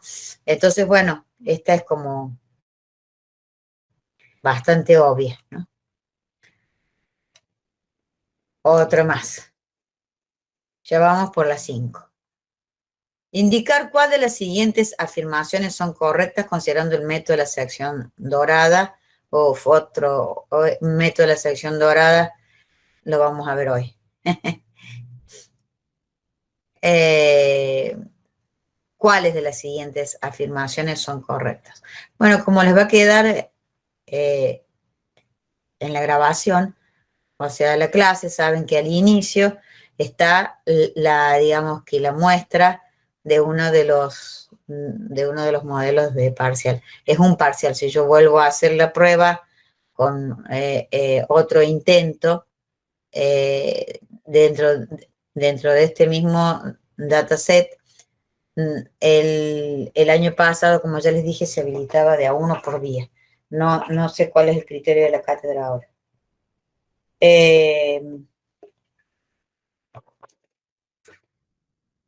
Bueno, fíjense, ¿cuáles? Plural, puede ser más de una. Fíjense, lean bien el enunciado, siempre, ¿no? Bueno. 6. En relación a la aplicación del método de iteración de punto fijo con la función de iteración g de x con el valor inicial, se muestra la figura e indicar cuál de las afirmaciones es correcta. Como ven, las semillas y el método random que elige las preguntas, fíjense que nos han tocado 2 de punto fijo, 2 de la sección dorada. Ajá. Bueno. O sea que en este caso o le favorece totalmente porque conocía mucho eso, o le desfavorece. Este es representación de números en una computadora, ¿sí? El error de cuantificación es proporcional a la magnitud del número. Bueno, esto es importante, les queda digamos que en esta clase grabada, es bien importante para que vean la profundidad de lo que se pide de la parte 1 de la materia, que es la que no hemos trabajado en conjunto. El 8, en relación a la aplicación del método de iteración de puntos fijos, qué raro esto. Bueno, otra más, o sea que si usted sabe punto fijo y sabe el tema de la convergencia, tiene resuelto bastante su parcial. Bueno, este es... Profe, ¿Sí? ¿cuánto tiempo tenemos para hacer el parcial? No recuerdo. Ah, bueno, gracias. Pero fíjese, seguramente está. Y yo les voy a decir porque los tengo que distribuir. Ah. Indicar en cuál o cuáles líneas existen errores o error en el algoritmo para que se realice esto es lo que yo les dije, ¿se acuerda? Y hay un hash para cada una para que usted indique en cuál de las... Este es un pseudocódigo. La primera parte de sustitución de la descomposición LU. La primera parte de sustitución, es decir, la primera parte de sustitución de la descomposición LU es una sustitución hacia adelante. Bueno, entonces acá selecciona una o más, ¿sí? Cualquiera de los hash, uno o más, ¿no?